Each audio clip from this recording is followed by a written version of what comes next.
so I'm not a professional speaker. I'm just one of you. I hit the streets every day to make a living. But after, like Brett said, after our conversation, there were some things that I wanted to share with you. So, you ready? Yeah. Relationships are all there is. Everything in the universe exists only because it is a relationship with everything else. Nothing exists in isolation. And we have to stop pretending we are individuals who can do it alone. So if you read the book, right, you raise your hand.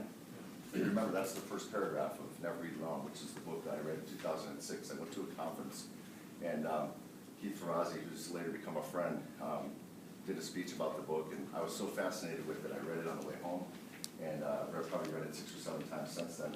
And I believe I've given away about 1,500 copies over the years to different people, groups like this. So reading that book on the way home really started a process for me. And so it was a process to examine why I felt like I didn't have very many deep relationships in my life, and why not.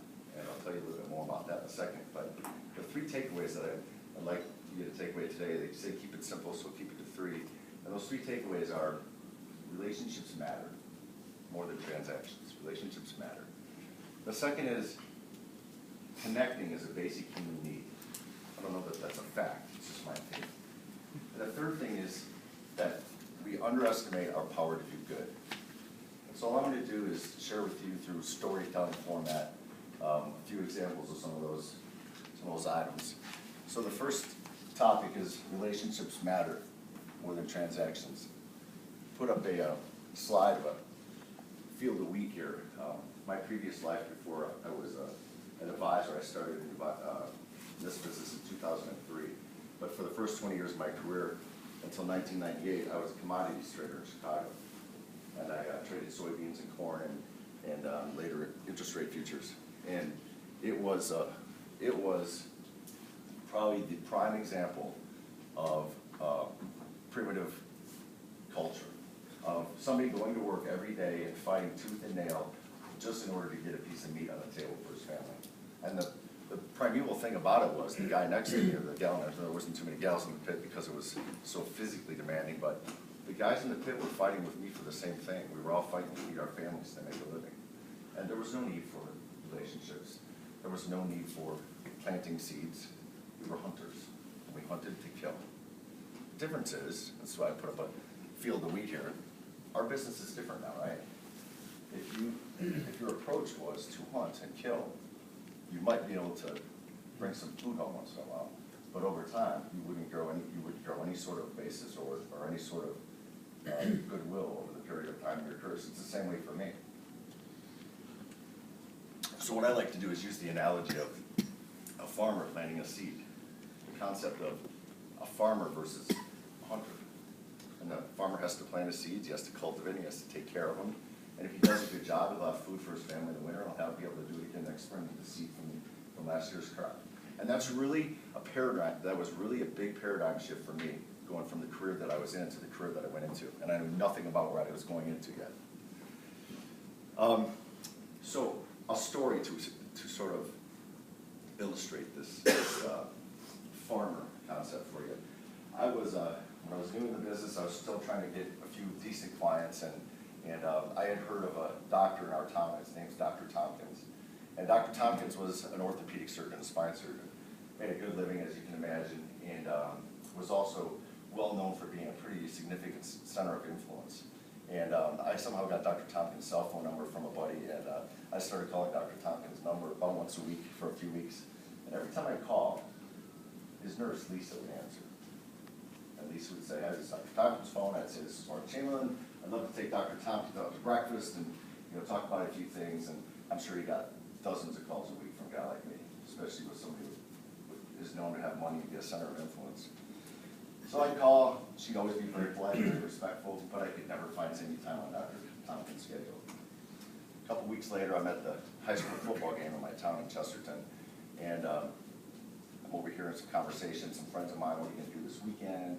"Oh, we're going to a birthday party on Saturday for Lisa so-and-so." And I said, "Lisa so-and-so? Is that Lisa? She works at the orthopedic clinic with Dr. Tompkins?" I said, "Yeah, I think she does work there." I said, "Is her birthday this weekend? On Saturday, we're at a party?" They said, "No, it's not actually Saturday. We're just having a party Saturday, but her birthday's Monday." So, on Monday, I called the same phone number I'd been calling for 4 weeks and got exactly who I expected to get. And she answered and said hello, and I said, happy birthday to you. And I said, happy birthday to Lisa, and she laughed and she was a little bit embarrassed. And then she said, do you want to talk to Dr. Tompkins? And I said, no. I just wanted to call and wish you happy birthday. Then I hung up. A couple days later, I had an appointment on a calendar for Dr. Tompkins, and she had called me back. She had had him call me back. Long story short, we went out to breakfast, became great friends, and after he became a client, within 90 days of him becoming a client, he referred me 19 people. And all that was because I took the time to connect with somebody who nobody usually took the time to connect with. And it didn't cost me anything except for a few minutes of time. I guarantee you I enjoyed it just as much as she did, or if not more. And I mean, you could talk about what happened as a result of it, but that's not really the point. Although I didn't know that yet, but I was getting there. One of the things I've done, I think our business has a little bit backwards, at least our end of it. Maybe you guys can identify with this a little bit. We start with the question, Mr. Investor, what are your goals? The problem with that question is, it's a moving target. Depending on what's going on in the world and the markets, depending on what's going on at home, depending on what's going on with your health, it could change. So you're asking me to ask my client as a professional to ask them about their goals and then create a financial plan and develop a strategy around what their goals are, which may change next week. It doesn't make any sense. So what I decided to do was spend a little bit more time on their history, their fiber. I wanted to know more about what made them tick, what was important to them, family, and so forth. So I started asking a question. I'd actually like to demonstrate it on somebody here if I could find somebody who wouldn't mind sharing a little bit. It's going to be a little personal, but would anybody, I know these guys a little bit, but, oh yeah, you ready? Yeah. Just answer this, if nobody's in the room, it's just me and you across the table with each other, and this is how my meeting goes. What was money like growing up? Right. We didn't have a lot in a small house. Dad was blue collar. 3 kids and 1,200 square foot. Did mom work? Waitress. What was your first memory of money? I remember winning a bet. My dad could catch the first fish for $20. My brother and myself. How old were you then? I think I was 2nd grade. Where'd you learn about money then? $20 was a big dollar amount to me at that time. And for you who grew up in a family where it was tight, you had 20 bucks all of a sudden, what'd you do with it? I actually put it in my pocket and kept it. And is there anything that sort of is going on in your adult life now where maybe that helped shape you or find out what was important to you about money and how it I works? think I live today differently than someone of my means. I think I live closer to the way I grew up in that blue collar family place that. So do you see how much information he gave me there?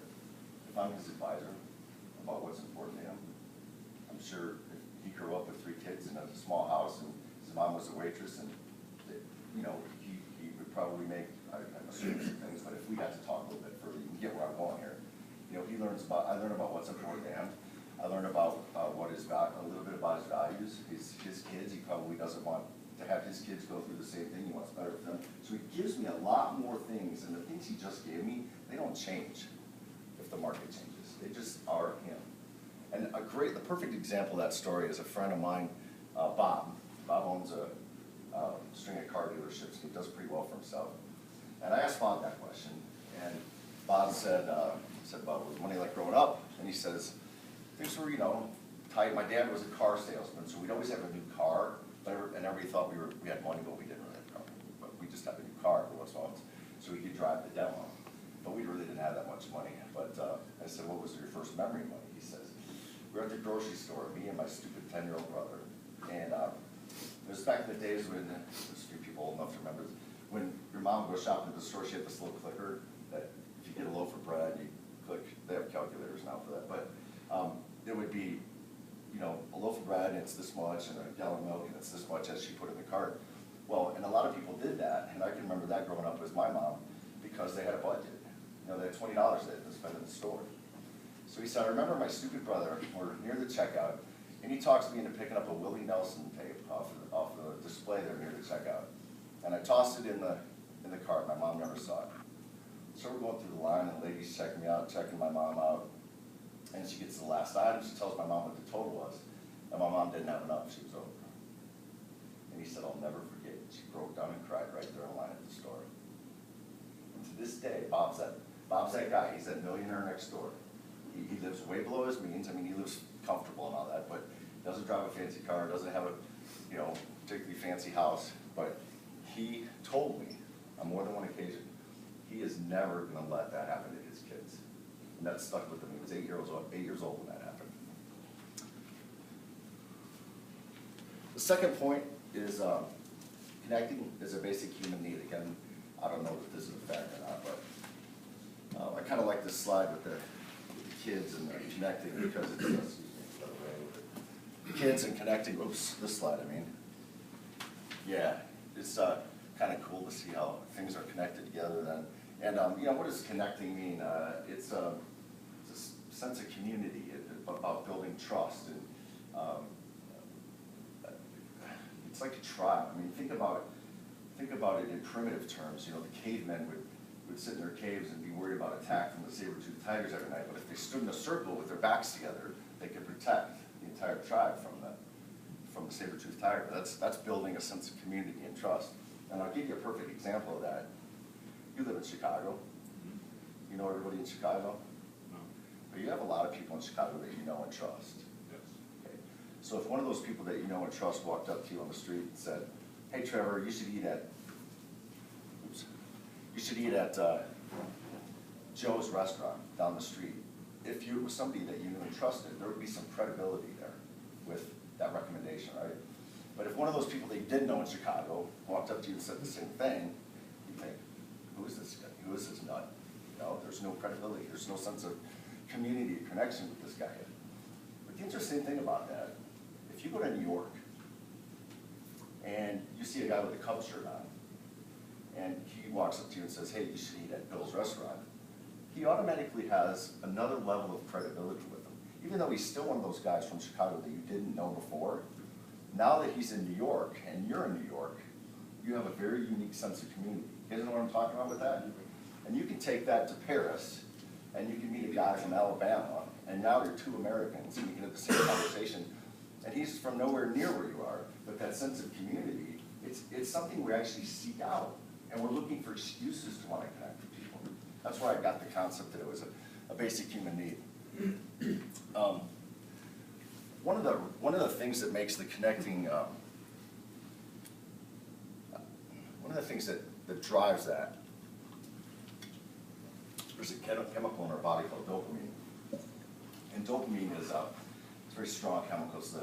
It's the chemical that's released when we accomplish a goal, or we get a present, or we do something nice. It's actually the chemical that, as cavemen, allowed us to hunt down wild animals for days at a time, because we know at the end of it we get a meal. We get a little shot of dopamine. Every time we get tired, we get a little shot of dopamine to keep us going.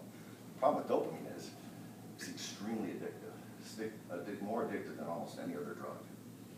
And I thought this picture was funny, because there's a lot of studies done now about people being connected to their phones and their Blackberries. I hope I turned mine off. But it's true. The ding, the little ding, a text comes in or something, we can't wait to see what it says on it. And that's because every time we hear the ding, we're Pavlovian. Been given that's a signal that there's news coming in, or good news, or a deal, or somebody wants to write a ticket, or whatever it is in your world, you know. And it's become a problem. The problem with it is, as I see it, is it's taken us back from this. If I let it, would take me right back to where I was. This isn't connecting. This is information. Connecting is face-to-face, hand-to-hand, asking why. So I just thought it was an interesting concept about something that can be so useful in driving us in positive ways. how we have to be careful about the balance in our lives. One of the stories that started to change things for me was 4 or 5 years ago, I wanted to go see Carlos Santana in Chicago, and I forget who he was playing with, but I really liked Santana anyway. And I get online, it's a Live Nation is the concert promoter, so I called the Live Nation number in Chicago, and I really didn't expect anybody to answer me, but it was a Sunday, and I got some guy answered, Michael. And Michael answered and said, "Can I help you?" And I said, "Hey, I'd like some tickets to Carlos Santana next month on Tinley Park." And he said, "Are you a season ticket holder?" I said, "No, I'm not." He goes, "Well, we'll see if something shakes loose, but I can't really guarantee anything unless you're a season ticket holder." And I didn't want to buy a whole package just for that show, but turns out Michael was the head of group sales for Live Nation in Chicago, and just by dumb luck, I got him on the phone. Well, we kept in touch over the next couple of weeks, and I'd hit him up every few days. I got a cell number, I'd hit him up every few days, and anything, any tickets yet, No. Finally, one day, I texted him, like Sunday afternoon, and I texted him, I didn't get a response back. I woke up Monday morning on my phone, there was a text reply from him at 1:30 a.m. So I thanked him later when I got up. I thanked him for answering me, and I said, "By the way, get some sleep. You should go home. It's 1:30 in the morning." And I said, "What are you doing up at 1:30 in the morning?" This is all by a text. And he said, "Just had a baby daughter. She's 4 months old, so I was up changing a diaper." Well, I have 3 daughters. They're a little bit older, but I have 3 daughters. And I immediately lit up. Here's a guy with a 4-month-old daughter who was tired, but he was pretty excited, which I was so excited with all 3 of my daughters. One of them works for me now. And we immediately connected. That sense of community. Our sense of community was we both had daughters. There was nothing else there. We talked for a few minutes on text, and after I got done texting him, I had my assistant go and get a baby gift. I don't even know what she got him, but I had her go get a baby gift for a little girl and had it sent to Michael. And a couple days later, Michael calls me and asks me how many tickets I want for go to Carlos Santana. Well, that could be the end of the story, but Michael and I have become great friends over the last 4 or 5 years. His daughter's 5 now, and he's actually not at Live Nation anymore, but I've been a season ticket holder at Live Nation for 4 years since. And so we connected, and then we both won. And that's kind of the way it works. This is an interesting one. I need to drink water for this. Okay, anybody? Bye, bye, Miss America. Bye. Anybody know that? Sure. Yeah. Come on. Does anybody have a time, a place, a person, some sort of memory pops into your head about that song? Yeah? Little smiles and yeah? I would have no idea knowing what your memory of that is, would I? Unless I asked. Right. So a friend of mine, yes, Mitch Anthony, a friend of mine, you know what the song's about, by the way? It's about the plane crash with Richie Valens and Big Bopper and Buddy Holly. And they crashed. They were going from a concert in a little town in Iowa in February of 1959. They were flying to Minnesota for the next gig. Interesting thing about that, Waylon Jennings, who was the bass player for the band at the time, was supposed to be on the plane instead of the Big Bopper. The Big Bopper had the flu, so he said, "You take the plane, we'll drive." That's interesting. And the drummer, Richie Valens, actually had a coin flip with the drummer, and Richie Valens won the flip and got on the plane. So they're all dead now. But they're flying back from Iowa to Minnesota. Plane gets 200 yards off the runway and they crash in a snowstorm. So my friend Mitch, he happened to be, and then every year after that, they would have a concert like on the anniversary of the crash. Fans would come from all over, and they'd have cover bands and this and that in that same little small town in Iowa. So Mitch Anthony, he went there. He happened to be there on February of 1989, so on the 30th anniversary of the crash. And one of his buddies ran the hotel there in town or whatever, so he was over there talking to him before the concert, and this guy walks in a leather coat, he's carrying a manila envelope, and Mitch's friendliest guy ever met. He walks over to the guy and says, "Hey, I'm Mitch Anthony, what's your name?" He said, "I'm J.P. Richardson II. For those of you who don't know, that's the Big Bopper. He said, are you the Big Bopper's son?" And the guy said, "Yes, I am." By the way, he was born a month after the plane crash. His mom was 8 months pregnant when the crash. He said, "Yes, sir, I am. I'm the Big Bopper's son." And he said, "Well, did you come to town to see the concert? He goes, well, I don't know if I'm gonna see the concert, but to be honest with you, sir, this is the first time I've been able to get the courage up enough to even come to this town. And believe it or not, the police station still had some personal effects of my dad's. And as he said that, he reaches in and he pulls out a watch. And the watch had stopped telling time at 1:20 in the morning, which is about the time of the crash. That makes sense.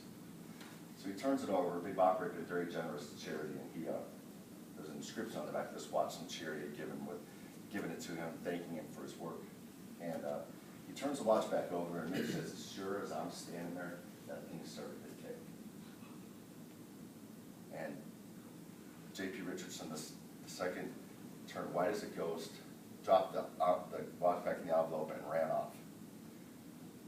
Now, that was Mitch Anthony's memory of American Pie. This is a pretty cool story, right? But if I didn't ask, I would never know that. Right. You gotta ask people for their story.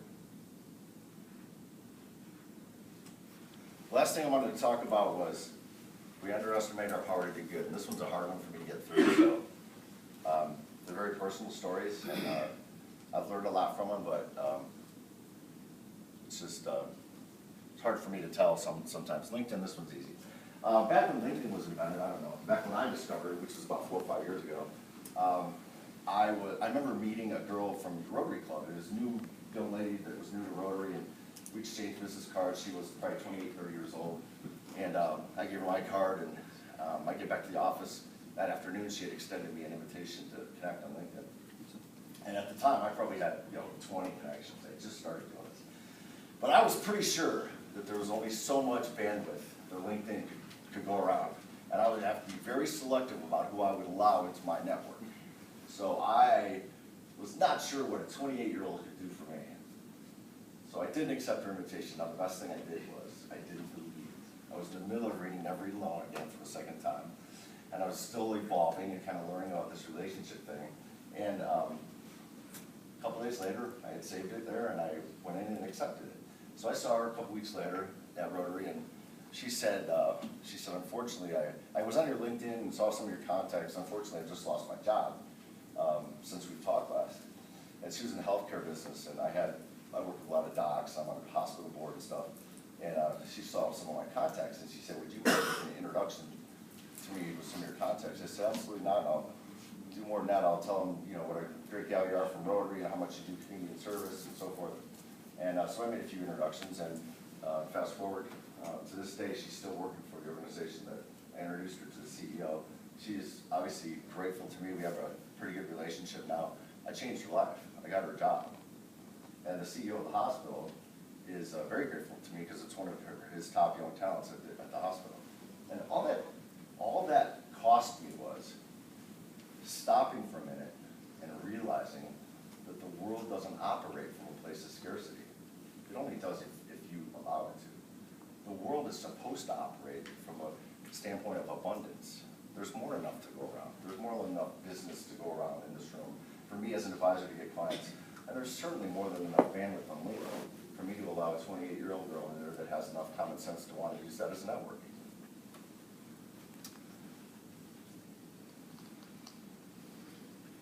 I don't know if you can see this. There's a date on there. It says November 12th, 2012. I have other than my birthday calls, I make birthday calls to my family, friends, clients, and so forth. I call them on their birthdays. I have a little reminder on my calendar every morning when people's birthdays are. There might be 1 or 2, there might be 4 or 5, but I usually do it in the car on the way to work. It takes me 5 minutes, and it's been an amazing thing. The other thing I've done, and I train all my young guys to do, is a handwritten note. It matters. And so we have this sort of custom of taking the local paper and cutting out articles that have to do with our clients or their kids or some community thing that they might have done. We'll take it out, have it laminated, post it with a handwritten note and an envelope and mail it to them.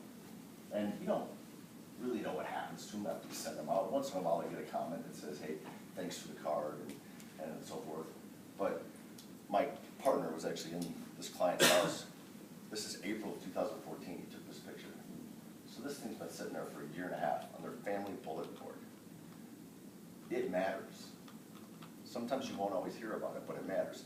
And if you're waiting around to hear about it, to find out if it matters, you're doing it for the wrong reasons anyway. but it matters. Probably the ultimate story in the two avenues that you can go down with whether or not your power to do good is the cookie story. And to be honest with you, I didn't make this up. I don't even know if it's a true story. It's just good.